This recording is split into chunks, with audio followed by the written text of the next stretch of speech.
Yes, nk'ibisanzwe ni kuri L2 cyangwa se rwego kabiri nk'uko umunani ikijerekani kituri imbere. Ikijerekani kikaba gifite cover ya radio izwi ku izina rya Sony. Ikaba ari speaker ifite ijana na makumyabiri na rimwe, ariko akaba ari igipande ntiwamenya uburyo bitanyije, gusa turebe uko tubona ni ibice bigiye bitubangamaza, ntamenya ubwoko bwabyo. Katubaze nyirabyo, ese yabikoze ate? Tunamenye n'amazina ye. Ahangaha ni mu mudugudu wa Rubuye, akagari ka Kigali, umurenge wa Kigali, ahazwi nka Karamana Norvège, ni mu karere ka Nyarugenge. Nk'uko mubonye rero, imbere hamaze kuboneka kimwe mu kijerekani gitatinije ibintu by'ibiradiyo n'ibibatiro n'ubwoko bwabyo. Gusa mu makuru twahawe twamenye ko n'umwana ngo ari we ubikora, ngo si icya mbere, ngo si icya kabiri. Akageze ko yabibwira. Bite byawe, amazina yawe witwa nde? Nitwa Ikorwishaka Ismael. Ismael, ufite umwana cyangwa se nawe uracyari umwana? Ndi umwana ufite imyaka 14. Umwana afite imyaka 14. Yes, ngo rero afite imyaka 14, ni umwe mu bantu bafite impano zo kuba bakora ubushakashatsi, bateranya ibintu byapfuye. Ismael, ibi bintu ndi kubona ahangaha ni wowe wabikoze cyangwa se n'umuntu wabigukoreye? Ese nimba nawe wabikoze ute muri makenya, cyangwa se mu magambo arambuye, icyo ushaka nyine bitewe n'ukuntu wari wowe uzi uko wabikoze uratusobanurira. Dore ibintu ni njye wabikoze. Nagiye mbona udupande nyine, wenda niterateranyiriza. Wagiye uterateranya udupande. Biravuga? Biravuga.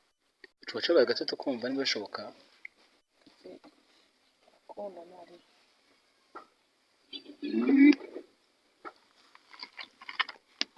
Reka abafana ukuntu uri kubigenza ukanda ifoto zawe turebe.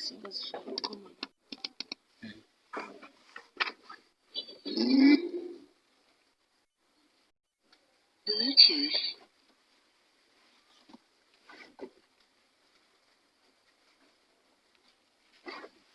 FM. Nange ntayo mfite umbabarire. Oya wabyemeye kuri utabuza ngo ngo mutongo none se kare. Oya iyo gahunda ni ndabwira n'uyu mwana ko keke ari tantine mutoni. Jesus, rero ibindi uzajya kubimusobanurira, ibyo ntago bindeba. Ni akazi kawe wabyatuye wabivuze. Kandi umuntu nataguha amafaranga ukamubwira ko kubwira ati nta kuntu bimeze, nimukambirakariremo ntago abe yafite nyine. None se we kubusaba ubundi uza kandi mukaguzanya umutima mwe. Wowe wayabuze usaba undi ukamubwira ngo nguriza wagabanye waza nkuzimya. Yes, rero nkuko mubyumvishe ko ino njerekani iri kuvuga. Ismael, ibintu wabiteranyije ute? Nyine nuko nguko nabiteranyije. Dore mbere na mbere nabonye izi mikoro ebyiri. Izo mikoro ebyiri? Namwe kuzibona zino ziriho amashashi. Yego. Aya mashashi amaze iki? Aya ngaya kubera ko nyine mikoro no kujya zitajyamo umwanda. Wenda umwanda utajyamo zikanga kuvuga zikaziba. None se uko muna biterateranyije, reka abantu vuga tukagasinga kamaze iki, kirero kamaze iki, genda wereka abantu nyine. Dore kangaka ni agatsinga k'umuriro kavana umuriro muri no batiri kajyana muri iki gitanda radiyo ikavuga. Yego. Dore akangaka akamikoro, n'akangaka n'akamikoro. Ubwo ni ukuvuga ngo kuyishe se urayikorera? Dore tuno tubiri n'utwa mikoro. Iyi ni iyi mikoro n'aka kakabari ak'iyi mikoro. Rero utu ngutu turagenda tugacomeka muri iki gitanda. Ngutu two aho uducomeka. Aka kamaze iki? Iki ni cyo gitanda umuntu ahindura, uyu niwo mutima wose w'iyi radiyo. Ubwo niyo radiyo muri make. Noneho ako gasinga kandi ndi kubona kari imbere ya kangaka ni antene. Ni antene? Ubwo niyo network. Iki kirekire se ndi kubona urusi. Iyi antene ifasha wenyine. Okay. Ongera biteranya rero turebe Ismael. Nk'uko mubibona dore banjije urukinga rwa mikoro mu mwanya warwo. Dore narucometse.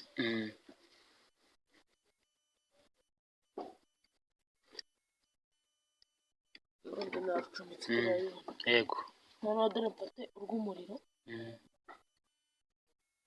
narwo dore umwanya warwo akantu kari kariho kavuye ariko nabwo birakunda narwo dore narucumitse urabibona.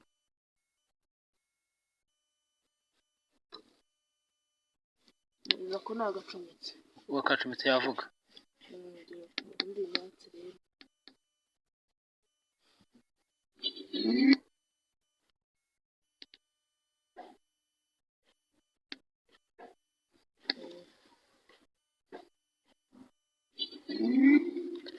Ya nkuko mubibona rero arayishe arongera ayiteranya ndumva ivuze anumvishe ivuze ngo bluetooth ese iri connect ira connect. Okay. Shimayeli hano twahageze ese uriga Shimayeli? Kwiga ubwo ntago niga. Kwiga byaranze ariko mbere nariga. Kweki kwiga byanze? Nigaga muri 9 nuko maze kwiga bigeze biranga kubera ubushobozi bukeya. Wigaga GS i Kigali? Gusa wishyiraga angahe ku by'ubushobozi bwa kanga? Bishyiraga 19,500 ariko ndi gutangira hari amafaranga yasigaye. Okay. Barakwirukanye cyangwa warihagaritse? Barakwirukanye. Umuyobozi w'ikigo bamwita? Yitwa Mukaneza Janine. Bamwita Janine Mukaneza. Akaba ari mu kagari ka Kigali, umurenge wa Kigali, akarere ni aka Nyarugenge. Yego. Ahangare se iyo hari nk'ubu utagiye ku ishuri wicaye mu rugo then utarimo urakora bino bintu by'ubushakashatsi bwawe uri gukora iki? Bari gufasha ibintu ababyeyi nyine. Niyo mbonye nk'ako kandi agakora akazi nyine ka uduzu ducubitse nk'ubusanzwe. Ababyeyi bombi murabana? Ahangaha nasanze amatungo ukuntu y'amahene. Ese izi hene ni izanyu cyangwa? Ni izanyu. No kuvuga ngo niho ziragira cyangwa hari n'abandi? Murumuna wanjye ziragira. Muri abana bangahe mu rugo? Abana 7. Niwe mfura? Oya. Mfura yanjye ntabwo ubu ngubu ahari nyine ariko abandi bo barahari. Mfura yanjye nyine n'ahantu aba yagiye nko mu kazi kuko ni mukuru. Okay. Murabana aribana? Nyine we aribana. Waribana? Muri bana bangahe yajya? 7. Abana 7. Ubwo n'abahungu 3, 4 n'abakobwa 3 n'abahungu sinzi. N'abahungu 6 n'umukobwa umwe. Umukobwa umwe? Bavuze ngo umwana yarimwe ngaravunisha. Ubuso umukobwa nagavunisha ra? Wapi nagavunisha. Nyine ubwo nawe kuvuga ko yari umwe niwe wavunika cyane kuko imirimo yose niwe uyikora myinshi. Ntabwo mumufasha se? Oya natwe turamufasha kuko twebwe dukora natwe iyo dushinzwe. Yamushinzwe.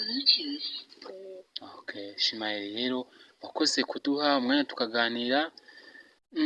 Ukeneye nk'umuntu urana nk'ukuntu umuntu bashaka kuzamura nk'abana, hari nk'umuntu ushaka kubaha inkunga se wumva nk'icyo kintu yagufasha Shimayeli? Nyine nuko yanzamura nyine nkigira bino bintu bya ICT. Narangiza nyine nkajya akantera inkunga nyine nkizamura nanjye nkabimenya neza nkajya nyine nanjye dukora. Kuko umuntu yazana nka televiziyo nk'umuteraniro yapfuye neza. Wumva ari zo nzozi zawe uvuga ati nzigira ICT? Mukuru wawe sari ikintu abamariyera cyangwa arikunda? Nyine mukuru wanjye aratumariye usibye ko nyine nawe abonye yifite cyane yadufasha pe kuko ukuntu aba yumva ufite umutima mwiza yadufasha. Okay. Mujya musura se basari? Tujya tumusura tukagenda akanatugaburira ibiryo bihari. Asa nkuko mubona rero bamwita Shimayeli. Yagira Shimayeli ninde? Ikorwa ishaka Shimayeli. akaba ari umwana ugerageza kuba yafata zimwe muri puresi zashushanyo za nk'uko mubibona aha ngafite umutima wa radiyo, afite batiri deni ibuye, afite injerekani cyangwa se yo mu kavido mu twarindwi, yagiye aterateranya ntamenye ukuntu ambaza ngo bitanyije te haje abatekanye ibyaza umusaruro cyo cyavuga. Nasanze arimo arumva ibiganiro bigiye bitandukanye, bwa mbere mpinguka ngaha nasanze arimo arumva uwo bita Mwanafunzi then uwo bita Mr Tonto,